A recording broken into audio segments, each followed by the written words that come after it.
परिचय। रोहित, तुम क्या कर रहे हो? मैं अखबार पढ़ रहा हूं। क्या तुमने कोबाल्ट 60 का समाचार पढ़ा? नहीं तो क्या हुआ है? रेडियो एक्टिव पदार्थ कोबाल्ट 60 पश्चिमी दिल्ली के मायापुरी में मिला है। मुझे नहीं पता। और ये रेडियो एक्टिव पदार्थ क्या होता है? ये एक पदार्थ है जो विकिरण उत्सर्जित करता है और ये जीवों के लिए हानिकारक है। अच्छा, तो मायापुरी में क्या घटना हुई? वहां रेडियो एक्टिव पदार्थ मिला है और इसके संपर्क में आने से एक व्यक्ति की जान चली गई है। ये तो बहुत ही दुखद समाचार है। हानिकारक होने के बावजूद इसके कई फायदे भी हैं। इनमें ऊर्जा का विशाल भंडार होता है। बच्चों, इस पाठ में आप नाभिकीय ऊर्जा उत्पत्ति के बारे में जानकारी हासिल करेंगे। उद्देश्य। इस पाठ के अंत में आप निम्न करने में सक्षम हो जाएंगे। परमाणु द्रव्यमान का वर्णन करना, नाभिक की संरचना की व्याख्या करना, नाभिक के साइज का वर्णन करना, आइंस्टीन के द्रव्यमान ऊर्जा संबंध का वर्णन करना, नाभिकीय बंधन ऊर्जा की व्याख्या करना, नाभिकीय बल की व्याख्या करना, अल्फा, बीटा और गामा क्षय की व्याख्या करना, रेडियोएक्टिव पदार्थ का अर्ध आयु जानना, विखंडन एवं संलयन की व्याख्या करना और नाभिकीय रिएक्टर का वर्णन करना। परमाणु द्रव्यमान और नाभिक की संरचना। कार्बन के एक मोल में अणुओं की संख्या 6.02 गुणा 10⁻23 होता है, जो एवोगाद्रो संख्या कहलाती है। कार्बन एक परमाणुक तत्व है, इसलिए इसमें कार्बन के 6.02 गुणा 10⁻23 परमाणु हैं। उनका द्रव्यमान 12 ग्राम है। यहाँ कार्बन के एक परमाणु का द्रव्यमान बराबर 12/6.02 गुणा 10⁻23 ग्राम बराबर 12/6.02 गुणा 10⁻26 किलोग्राम। यहाँ एक परमाणु द्रव्यमान इकाई AMU बराबर 1/12 गुणा 12/6.02 गुणा 10⁻26 किलोग्राम है, बराबर 1.6605 गुणा 10⁻⁻27 किलोग्राम है। परमाणु द्रव्यमान को पारंपरिक रूप से परमाणु द्रव्यमान इकाई के रूप में व्यक्त किया जाता है, जो संतृप्त कार्बन परमाणु का द्रव्यमान है, और परिभाषा के अनुसार ये बिल्कुल 12.0000 परमाणु द्रव्यमान इकाई है। नाभिक की संरचना। अल्फा किरणों के प्राकीर्णन पर रदरफोर्ड के प्रयोग से हमें पता चलता है कि परमाणु में एक सूक्ष्म कठोर क्रोड केंद्रक होता है। परमाणु का लगभग कुल द्रव्यमान इसी में केंद्रित रहता है। इसी केंद्रीय क्रोड को नाभिक के नाम से जाना जाता है। प्रत्येक परमाणु के नाभिक में मौलिक रूप से दो तरह के कण, प्रोटॉन और न्यूट्रॉन होते हैं। एकमात्र हाइड्रोजन परमाणु इसका अपवाद है। इस परमाणु के नाभिक में केवल एक प्रोटॉन होता है। किसी परमाणु के नाभिक में प्रोटॉन की कुल संख्या परमाणु के इलेक्ट्रॉनों की कुल संख्या के बराबर होती है। इसलिए परमाणु में वर्तमान कुल ऋण आवेश परमाणु में निहित कुल धन आवेश के बराबर होता है। ये परमाणु को पूर्ण रूप से विद्युत उदासीन बनाता है। नाभिकीय संरचना को इस प्रकार समझा जा सकता है। माना Z परमाणु संख्या बराबर प्रोटॉनों की संख्या। माना N न्यूट्रॉन की खोज। एक चकती ए में रेडियो एक्टिव स्रोत पोलोनियम है, जिससे ए कण निकलता है। बी बेरिलियम का लक्ष्य है। ए और बी दोनों को रिक्त कोष्ठ सी में रखा जाता है। बेरिलियम प्लेट दृढ़ किरणें छोड़ता है, जो पैराफिन के ब्लॉक पर गिरती हैं और उच्च ऊर्जा प्रोटॉनों को बाहर निकालती हैं। न्यूट्रॉन की उत्पत्ति के लिए नाभिकीय प्रतिक्रिया को इस प्रकार व्यक्त किया जा सकता है। नाभिक का साइज। विभिन्न प्रयोगों से यह स्पष्ट हो गया है कि नाभिक की कोई ठोस और स्पष्ट सीमा नहीं होती है, जबकि त्रिज्या r को इस प्रकार से दर्शाया जा सकता है: r बराबर r0 गुणा a घनमूल, जहां r0 बराबर 1.2 गुणा 10 पर घातांक -15m अचर है, जो सभी नाभिक और नाभिकों की द्रव्यमान संख्या a के लिए समान है। द्रव्यमान ऊर्जा।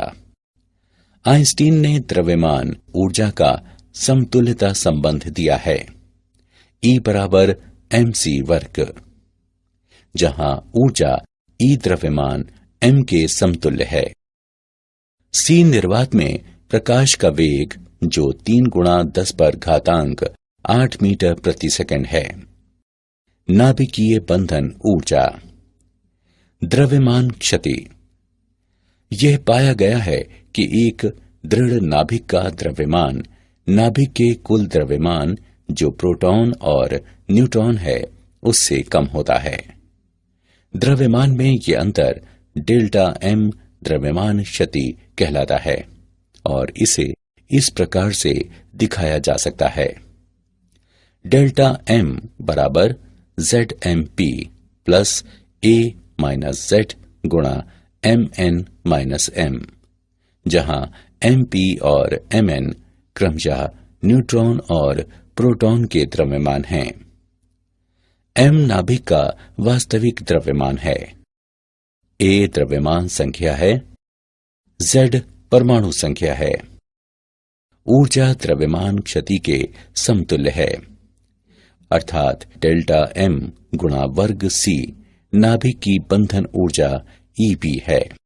ग्राफ से हम जानते हैं कि प्रति न्यूक्लियॉन बंधन ऊर्जा A के साथ बढ़ती है और इसके बाद महत्तम मान पाने के बाद धीरे धीरे घटने लगती है। मध्यवर्ती द्रव्यमान संख्या के साथ नाभिक को प्रति न्यूक्लियॉन उच्च ऊर्जा प्राप्त होती है। द्रव्यमान संख्या 56 के लिए प्रति न्यूक्लियॉन बंधन ऊर्जा उच्च है। 4 के पूर्ण विभाजक पर, अर्थात द्रव्यमान संख्या 8, 12, 16 इत्यादि के अनुरूप प्रति न्यूक्लियॉन बंधन ऊर्जा अचानक बढ़ जाती है। प्रति न्यूक्लियॉन औसत बंधन ऊर्जा 8 MeV है। हल्के और भारी तत्वों के लिए प्रति न्यूक्लियॉन बंधन ऊर्जा औसत मान से कम होती है। नाभिकीय बल। नाभिकीय बल न्यूक्लियॉनों को एक दूसरे से बांधता है और केंद्र को स्थायित्व प्रदान करने में महत्वपूर्ण भूमिका निभाता है। नाभिकीय बल के गुण। वे सामान्य तौर पर आकर्षित करते हैं। वे स्वतंत्र रूप से आवेशित होते हैं। वे बलों के लघु विस्तार सीमा में होता है। वे चक्रण पर आश्रित हैं। वे अकेंद्रीय बल हैं। नाभिकीय बल 3 मूलभूत बलों गुरुत्वाकर्षण बल, कूलॉम और नाभिकीय बल में सबसे अधिक शक्तिशाली होता है। Radio active. अस्थिर नाभिक अक्सर अल्फा, बीटा या गामा किरणों का उत्सर्जन कर दूसरे नाभिक में परिवर्तित हो जाते हैं। इस तरह से एक स्थिति से दूसरे में स्वतः परिवर्तन को रेडियो एक्टिव क्षय कहते हैं। 3 प्रकार के रेडियो एक्टिव क्षय होते हैं: 1 अल्फा क्षय, 2 बीटा क्षय और 3 गामा क्षय। रेडियो एक्टिव क्षयता का नियम। यदि n किसी विशेष प्रकार के रेडियो एक्टिव नाभिक की संख्या है और प्रति इकाई समय में क्षय के लिए लैम्डा संभावित स्थिरांक है कि क्षय अचर है, तो अति सूक्ष्म समय अंतराल dt में नाभिक की संख्या में परिवर्तन का इस प्रकार वर्णन किया जा सकता है। dn बराबर n t plus dt minus n t बराबर minus n t lambda dt। ऋणात्मक चिन्ह बताता है कि क्षय के परिणाम स्वरूप नाभिक में ह्रास हो रहा है। माना n शून्य t बराबर 0 पर नाभिक की प्रारंभिक संख्या है, तब nt अर्थात किसी समय t पर नाभिक की संख्या को इस प्रकार से लिखा जाएगा। nt बराबर n शून्य गुणा e पर घातांक माइनस लैम्डा t। माना r क्षय दर है, जिसका वर्णन इस प्रकार किया जा सकता है। r बराबर माइनस tn बटे dt। इसे समीकरण 1 से चिन्हित करें। समीकरण 1 का अवकलन करने पर हम पाते हैं कि r बराबर लैम्डा n शून्य e पर घातांक माइनस लैम्डा t। माना लैम्डा n शून्य बराबर r शून्य, r बराबर r शून्य e पर घातांक माइनस लैम्डा t। यहाँ t बराबर 0 पर क्षय दर r शून्य है और किसी समय t पर क्षय दर r है। किसी रेडियोएक्टिव तत्व की विघटन दर इसकी रेडियो एक्टिविता अथवा सामान्य सक्रियता कहलाती है। इसे r द्वारा दर्शाया जाता है। सक्रियता को इस प्रकार से व्यक्त किया जा सकता है। r बराबर n लैम्डा। सक्रियता की SI मात्रक बेकेरल है। 1 बेकेरल बराबर 1 BQ बराबर 1 क्षय प्रति सेकेंड। रेडियो एक्टिविता। समय अंतराल t आधा के दौरान आधा नाभिक का जितना नमूना क्षय होता है उसे अर्ध आयु कहते हैं। t आधा बराबर समाकलन 2 बटे लैम्डा बराबर 0.693 बटे लैम्डा। किसी रेडियोएक्टिव पदार्थ की मध्य अथवा औसत आयु टाउ बराबर 1 बटे लैम्डा। उदाहरण, कार्बन का स्थायी समस्थानिक 12 और रेडियो समस्थानिक कार्बन 14 है, जिससे प्राप्त अनुपात 1/1.4 गुणा 10 पर घातांक -12 है। कार्बन 14 का अर्ध आयु 5730 वर्ष है। 1 ग्राम कार्बन नमूने की सक्रियता ज्ञात करें। एवोगाद्रो संख्या बराबर 6 गुणा 10 पर घातांक 23। हल। 1 ग्राम कार्बन के परमाणुओं की संख्या बराबर 6 गुणा 10 पर घातांक 23 बटे 12 बराबर 5 गुणा 10 पर घातांक 22। 1 ग्राम कार्बन 14 में कार्बन की संख्या 1.4 गुणा 10 पर घातांक -12 गुणा 5 गुणा 10 पर घातांक 22 बराबर 7 गुणा 10 पर घातांक 10। यहां नमूने की सक्रियता R बराबर लैम्डा n बराबर 0.693 बटे t आधा गुणा n बराबर 0.693 गुणा 7 गुणा 10 पर घातांक 10 बटे 5730 गुणे 365 गुणे 24 गुणे 3600 बराबर 0.26 प्रति सेकेंड प्रति ग्राम, यानी लगभग 16 प्रति मिनट प्रति ग्राम। अल्फा क्षय। अल्फा कण हीलियम परमाणु का नाभिक है, जिसकी परमाणु संख्या 2 और परमाणु द्रव्यमान 4 है। इसलिए जब रेडियो एक्टिव मूल परमाणु X से कोई अल्फा कण उत्सर्जित होता है तो इसकी परमाणु संख्या 2 कम हो जाती है और परमाणु द्रव्यमान 4 से कम हो जाता है। इसे इस प्रकार से दिखाया जा सकता है। इस प्रक्रिया से ऊर्जा क्यों निकलती है? आइंस्टीन के द्रव्यमान ऊर्जा संबंध से हम पाते हैं, इस समीकरण द्वारा इसे दर्शाया जा सकता है। Q बराबर mx minus my minus mhe समाकलन c वर्ग। ये ऊर्जा में विघटनज नाभिक और अल्फा कण की हिस्सेदारी है। उदाहरण निम्न है। बीटा क्षय। बहुतायत न्यूट्रॉनों वाला नाभिक इलेक्ट्रॉन और पॉजिट्रॉन के उत्सर्जक द्वारा अधिक नाभिकों में रूपांतरित हो सकता है। इस प्रक्रिया को बीटा क्षय कहते हैं। बीटा क्षय की प्रक्रिया को इस प्रकार व्यक्त किया जा सकता है। जहां बीटा कण है और एंटी न्यूट्रिनो है। उदाहरण के लिए, कुछ कृत्रिम विघटन में नाभिकों से पॉजिट्रॉनों का उत्सर्जन होता है। एंटी न्यूट्रिनो और न्यूट्रिनो दोनों द्रव्यमान रहित और अनावेशित कण हैं और वे ऊर्जा और संवेग को संरक्षित करने के लिए उत्सर्जित होते हैं। गामा क्षय।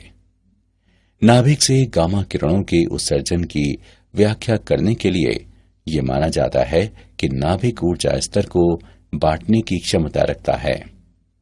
जब कोई अल्फा कण अथवा बीटा कण नाभिकों से उत्सर्जित होते हैं तो बाकी नाभिक उत्तेजित अवस्था में रहते हैं।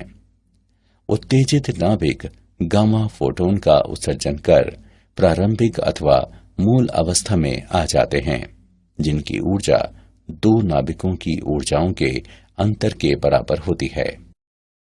उदाहरण के लिए, कोबाल्ट नाभिक जिसकी द्रव्यमान संख्या 60 और परमाणु संख्या 27 है, उत्तेजित अवस्था में द्रव्यमान संख्या 60 और परमाणु संख्या 28 के साथ निकेल नाभिक में रूपांतरित हो जाते हैं। द्रव्यमान संख्या 60 और परमाणु संख्या 28 के साथ उत्तेजित निकेल नाभिक दो क्रमागत गामा फोटोन की ऊर्जाओं 1.17 MeV और 1.33 MeV का उत्सर्जन कर मूल अवस्था में लौट आता है। नाभिकीय ऊर्जा। परमाणुओं के नाभिक की संरचना में परिवर्तन हो सकता है। ऐसे परिवर्तनों को नाभिकीय प्रतिक्रिया कहते हैं। नाभिकीय प्रतिक्रिया में उत्पन्न होने वाली ऊर्जा को नाभिकीय ऊर्जा अथवा परमाणु ऊर्जा कहते हैं। विखंडन। भारी नाभिकों के दो हल्के नाभिकों में टूटने की प्रक्रिया को नाभिकीय विखंडन कहते हैं। जब एक सुस्त न्यूट्रॉन यूरेनियम 235 नाभिक पर प्रहार करता है तो वो नाभिक के द्वारा अवशोषित हो जाता है और एक अस्थायी समस्थानिक यूरेनियम 236 बनता है, जो तुरंत प्रचंड ऊर्जा के साथ 2 अथवा 3 न्यूट्रॉनों में उत्सर्जित होकर 2 क्षय उत्पादों में टूट जाता है। इस प्रतिक्रिया को इस प्रकार से समझा जा सकता है। नाभिकीय ऊर्जा। श्रृंखला प्रतिक्रिया एक प्रक्रिया है जिसमें विखंडन के बाद न्यूट्रॉन मुक्त होते हैं और इसके बाद के नाभिक में कम से कम एक और विखंडन होता है। ये नाभिक न्यूट्रॉन उत्पत्ति करता है और इस प्रक्रिया को दोहराता है। यह प्रक्रिया नियंत्रित अथवा अनियंत्रित हो सकती है। नियंत्रित श्रृंखला प्रतिक्रिया। यदि किसी श्रृंखला प्रतिक्रिया को कृत्रिम रूप से इस प्रकार व्यवस्थित किया जाए कि प्रत्येक विखंडन पर 2 अथवा 3 न्यूट्रॉनों की उत्पत्ति हो, तो औसत तौर पर केवल एक न्यूट्रॉन के कारण बाद का विखंडन और इस तरह से विखंडन अचर रहता है। ऐसी परिस्थितियों में श्रृंखला प्रतिक्रिया को नियंत्रित कहा जाता है। अनियंत्रित श्रृंखला प्रतिक्रिया। इस प्रक्रिया में प्रत्येक विखंडन में 2 अथवा 3 न्यूट्रॉनों की उत्पत्ति होती है। औसत तौर पर बाद के विखंडन के लिए एक से अधिक न्यूट्रॉन जिम्मेदार रहते हैं और इस तरह विखंडन प्रक्रिया पर कोई नियंत्रण नहीं रहता है। इस प्रकार ये बहुत तेज प्रतिक्रिया है और इसमें बड़ी मात्रा में ऊर्जा मुक्त होती है और प्रचंड विस्फोट का रूप ले लेती है। इस प्रकार ये ऊर्जा हानिकारक है और ये परमाणु बम के सिद्धांत का स्वरूप ले लेती है। पुनरुत्पादन कारक। न्यूट्रॉनों की उत्पत्ति और न्यूट्रॉन के विनाश के दर के अनुपात के रूप में इसका वर्णन किया जाता है। श्रृंखला प्रतिक्रिया होने पर पुनरुत्पादन कारक 1 के बराबर अथवा समान हो जाता है। यदि F पुनरुत्पादन कारक का मान 1 है तो श्रृंखला प्रतिक्रिया को स्थिर कहा जा सकता है। नाभिकीय रिएक्टर। नाभिकीय रिएक्टर एक महत्वपूर्ण यंत्र है जो नियंत्रित श्रृंखला प्रतिक्रिया पर आधारित है और विभिन्न उद्देश्यों के लिए उपयोगी नाभिकीय ऊर्जा का स्रोत है। भारी परमाणुओं से बने ईंधन जब टूटते हैं तो न्यूट्रॉन को अवशोषित कर लेते हैं और इसे रिएक्टर के पात्र यानी एक बड़ी टंकी में एक लघु न्यूट्रॉन स्रोत के अनुदिश जमा हो जाते हैं। न्यूट्रॉन श्रृंखला प्रतिक्रिया शुरू करते हैं जहां प्रत्येक परमाणु टूटकर ज्यादा संख्या में न्यूट्रॉन मुक्त करते हैं, जिससे दूसरे परमाणु भी टूटते हैं। जब जब परमाणु टूटता है तो बड़ी मात्रा में ऊर्जा मुक्त करता है और इससे ऊष्मा उत्पन्न होती है। शीतलक के माध्यम से ये ऊष्मा रिएक्टर में चली जाती है, जो सामान्य तौर पर साफ पानी होता है। शीतलक गर्म हो जाता है और ये जनरेटर को घुमाने अथवा शाफ्ट को चलाने के लिए टरबाइन में जाता है। इस तरह से रिएक्टर मौलिक रूप से असाधारण ऊष्मा के स्रोत हैं। प्लूटोनियम का उत्पादन। कुछ तेज न्यूट्रॉन की उत्पत्ति रिएक्टर में यूरेनियम 238 द्वारा अवशोषित होने से होती है। परिणाम स्वरूप अस्थायी समस्थानिक यूरेनियम 239 में परिवर्तित हो जाता है। यूरेनियम 239 बीटा कण उत्सर्जित कर इसे नेपच्यूनियम 239 में परिवर्तित कर देता है, अर्थात नेपट्यूनियम भी बीटा कण उत्सर्जित करता है और स्वाभाविक रूप से प्लूटोनियम 239 में परिवर्तित कर देता है। नाभिकीय संलयन, तारों में ऊर्जा जनन। 2 और उससे अधिक हल्के नाभिकों के संयोजन से भारी नाभिकों के बनने की घटना, जिसमें भारी मात्रा में ऊर्जा मुक्त होती है, उसे नाभिकीय संलयन कहते हैं। अब हम ट्रिटियम को बनाने में 2 ड्यूट्रॉन के बारे में विचार करते हैं। ट्रिटियम को इस प्रकार बनाया जा सकता है कि तीसरे ड्यूट्रॉन को मिलाकर अल्फा कण बनाया जा सकता है। अंतिम परिणाम निम्न है। ज्यादातर मुक्त ऊर्जा प्रोटॉनों और न्यूट्रॉनों की गतिज ऊर्जा के रूप में प्राप्त होते हैं। नियंत्रित ताप नाभिकीय संलयन। उच्च तापमान पर परमाणु के नाभिकों में संयोजन कराने से भारी नाभिक की उत्पत्ति होती है और एक साथ भारी मात्रा में ऊर्जा मुक्त होती है। ताप नाभिकीय संलयन सूर्य के क्रोड में ऊर्जा का स्रोत है। क्या आप जानते हैं? अनिल काकोडकर एक प्रख्यात भारतीय परमाणु वैज्ञानिक थे। उन्होंने कहा कि नाभिकीय शक्ति वास्तव में हवाई यात्रा जितनी सुरक्षित है, भले ही लोग इसे खतरनाक मानते हैं। काकोडकर ने यह भी कहा कि कैटास्ट्रॉफी सिंड्रोम, ये शब्द जो परमाणु संयंत्र से जुड़ा है, खासकर उन जन समूहों और सामाजिक कार्यकर्ताओं के लिए आवश्यक है जो भारत में परमाणु शक्ति का विरोध कर रहे हैं। सारांश। आइए हमने जो कुछ सीखा है उसे संक्षेप में दोहराएं। परमाणु द्रव्यमान को पारंपरिक परमाणु द्रव्यमान इकाई में व्यक्त किया गया है। एक परमाणु द्रव्यमान इकाई AMU बराबर 1.6605 गुणा 10⁻⁻27 किलोग्राम। प्रत्येक परमाणु के नाभिक में मौलिक रूप से दो तरह के कण, प्रोटॉन और न्यूट्रॉन होते हैं। नाभिक की त्रिज्या r को इस प्रकार से दर्शाया जा सकता है, जहां r0 बराबर 1.2 गुणा 10⁻⁻15 m अचर है, जो सभी नाभिक और नाभिकों की द्रव्यमान संख्या a के लिए समान है। आइंस्टीन द्रव्यमान ऊर्जा समतुल्यता संबंध, जहां ऊर्जा E द्रव्यमान m के समतुल्य है। c निर्वात में प्रकाश का वेग है, जो 3 गुणा 10⁸ मीटर प्रति सेकंड है। स्थायी नाभिक का द्रव्यमान इसके न्यूक्लियॉन के कुल द्रव्यमान से कम होता है। द्रव्यमान में यह अंतर डेल्टा m द्रव्यमान क्षति कहलाता है और इसे इस प्रकार बताया जा सकता है। वह ऊर्जा जो द्रव्यमान क्षति के समतुल्य है, अर्थात डेल्टा m गुणा c वर्ग, नाभिक की बंधन ऊर्जा Eb है।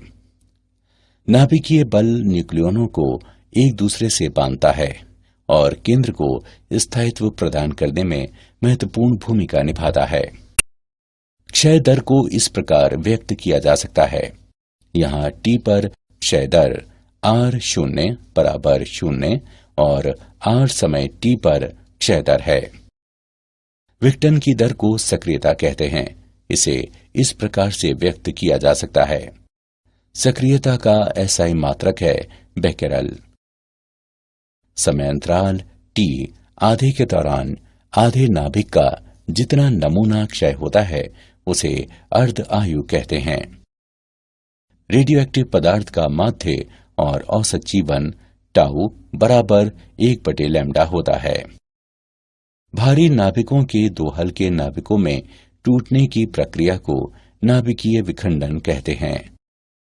दो अथवा दो से अधिक हल्के नाभिकों के संयोजन से भारी नाभिक की उत्पत्ति की घटना को संलयन कहते हैं, जिसमें भारी मात्रा में ऊर्जा निकलती है।